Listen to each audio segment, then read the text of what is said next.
उत्तर प्रदेश के अयोध्या से इस वक्त बड़ी खबर आ रही है। राम मंदिर में कथित गबन और चोरी के मामले में अब एफआईआर दर्ज कर ली गई है। एसआईटी की शुरुआती रिपोर्ट सामने आई थी और उस रिपोर्ट के आधार पर अब पुलिस ने ये कार्रवाई की है। एफआईआर दर्ज की गई है, किन लोगों को नामजद किया गया है और किन धाराओं के तहत ये एफआईआर हुई है वो बताएंगे। हमारे साथ प्रगति है। प्रगति, थोड़ा विस्तार से बताइए इस एफआईआर के बारे में, एसआईटी रिपोर्ट के बारे में और किन किन लोगों का नाम अभी तक सामने आया है।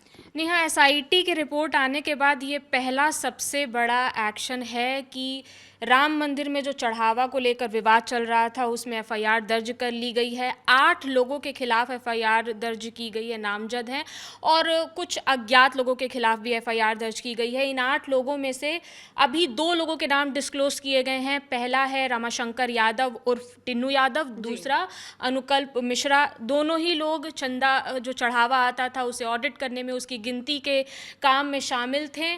और एसआईटी ने ये पाया था कि इनकी जो सैलरी है और इनके पास जो संपत्ति है, दोनों के बीच में ज़मीन आसमान का फ़र्क था। और एफआईआर जो दर्ज की गई है इसमें इन दोनों के नाम शामिल हैं। 8 लोगों के खिलाफ एफआईआर दर्ज की गई है। 2 लोगों के नाम सामने आ चुके हैं, बाकियों के नाम अभी डिस्क्लोज किए जाएंगे। और इससे पहले मेरी आज तक संवाददाता जो हैं आशीष श्रीवास्तव, उनसे बात हो रही थी। उन्होंने बताया कि कुछ ही देर में बाकी लोगों के जो नाम हैं वो डिस्क्लोज किए जाएंगे। और उन्होंने ये भी बताया कि 3 बड़े नाम जो हैं वो शामिल हैं इसमें। चंपत राय को लेकर अभी कोई जानकारी नहीं आई है। इनफैक्ट वो 23 जून को एक इवेंट में भी शामिल हुए, ध्वजारोहण के इवेंट में, तो अभी फ़िलहाल उनको लेकर कोई जानकारी नहीं आई है। लेकिन ये बताया जा रहा है कि कुछ ही देर में बाकी जो लोग हैं, जो 8 नामजद लोग हैं, उनमें बाकी लोगों के भी नाम डिस्क्लोज किए जाएंगे। इसके अलावा एसआईटी की रिपोर्ट में ये मान लिया गया है कि चढ़ावे को लेकर गबन जो है, इस चीज़ की पुष्टि हो चुकी है, चढ़ावे में जो गबन किया गया है। और इसके अलावा ये भी जानकारी आई है कि यूपी सरकार के निर्देश पर बीएनएस के तहत 306, 316 5, 317 पार्ट 4, 317 पार्ट 5 और 61 और 3 पार्ट 5 की धाराओं में एफआईआर दर्ज हुई है। और ये मामला राम जन्मभूमि कोतवाली में दर्ज किया गया है। इससे पहले जब एसआईटी की रिपोर्ट आई तो एसआईटी की रिपोर्ट में ये भी सामने आया कि पीएमओ ने मंदिर ट्रस्ट से जानकारी मांगी थी कि आप बताइए चंदा जो आया है और अब तक दान जो हुआ है और ज़मीन की खरीद फरोख्त से जुड़ी जानकारी जो है वो प्रधानमंत्री कार्यालय ने मंदिर ट्रस्ट से मांगी थी। लेकिन मंदिर ट्रस्ट ने मना कर दिया था। चंपत राय ने कहा कि एसआईटी की जांच चल रही है, तो अभी फ़िलहाल उन्होंने जानकारी नहीं दी थी।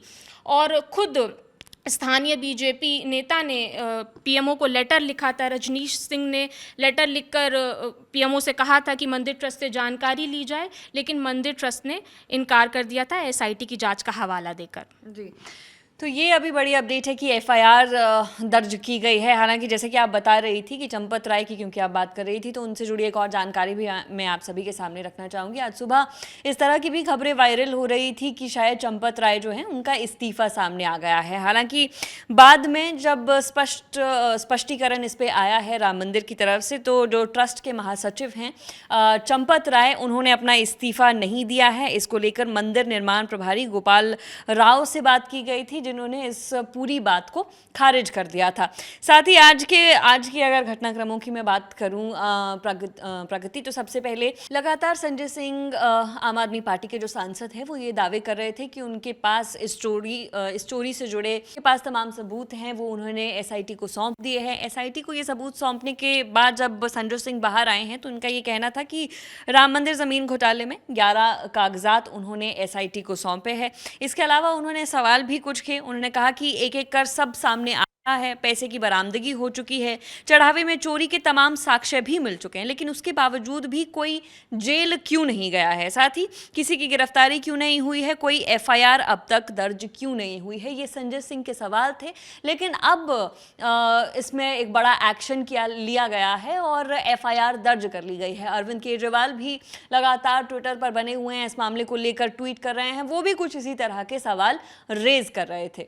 अगर इस केस के बैकग्राउंड की बात करें नेहा, तो 7 जून के करीब अखिलेश यादव ने पोस्ट कर ये जानकारी दी थी कि चढ़ावा जो है राम मंदिर को लेकर उसमें बड़ी गबन पाया गया है और बड़ी हेरा फेरी की बात उन्होंने कही थी। उसके बाद ये मामला और ज़्यादा गहराया, जांच हुई और फिर ये पता चला कि मंदिर में जो चढ़ावा आता है उसके ऑडिट को लेकर जितने भी नाम शामिल थे, उनकी जो सैलरी है और उनकी जो संपत्ति है उसमें बड़ा हेरफेर पाया गया। आप टिन्नू यादव का एग्जाम्पल ले लीजिए, वो ड्राइवर हुआ, पहले तो वो ऑटो चालक हुआ करते थे, उसके बाद से फिर वो चंपत राय के करीबी हुए, उनके ड्राइवर हुए, उसके बाद से वो सीधा ऑडिट के काम में शामिल हो गए और इसी तरह से चाबी उनके पास रहा करती थी, चाबी उनके पास रहा करती और थी। इसका खुलासा एसआईटी रिपोर्ट में भी हो चुका है। फिर और भी कई नाम है, जैसे कि लव कुश मिश्रा जो हैं, उनका भी नाम है, अनुकल्प मिश्रा के वो भतीजे हैं।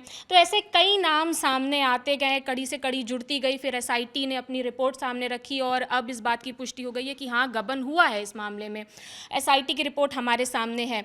अगर चंपत राय की बात करें तो वो श्री राम जन्मभूमि क्षेत्र ट्रस्ट के सबसे बड़े जो फेस हैं, महासचिव हैं, उनको लेकर अभी कोई जानकारी नहीं आई है। लेकिन जब एसआईटी की जांच चल रही थी और सीएम योगी अयोध्या के दौरे पर गए थे, तब आपको याद होगा नेहा कि उन्हें प्रोटोकॉल के तहत लिस्ट आती है कि कौन कौन से पदाधिकारी जो हैं वो कार्यक्रम में शामिल होंगे। चंपत राय का नाम नहीं था, उन्हें इस इवेंट से दूर रखा गया था और फिलहाल वो इवेंट में शामिल हो रहे हैं। उनको लेकर तो कोई अभी जानकारी नहीं आई है, लेकिन अभी जो ग्राउंड पर संवाददाता हैं वो यही जानकारी दे रहे हैं कि 3 बड़े नाम हैं। वो कौन से बड़े नाम हैं वो थोड़ी देर में साफ हो जाएंगे। जी बिल्कुल, जैसे ही इस मामले में बाकी जुड़ी अपडेट्स आएंगी वो भी हम आप तक पहुंचाते रहेंगे।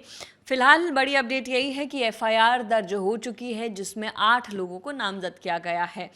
इस खबर में फिलहाल इतना ही। मेरा नाम है नेहा धीमान, हमारे साथ थी प्रगति। देखते रहिए दी लल्लन टॉप। शुक्रिया।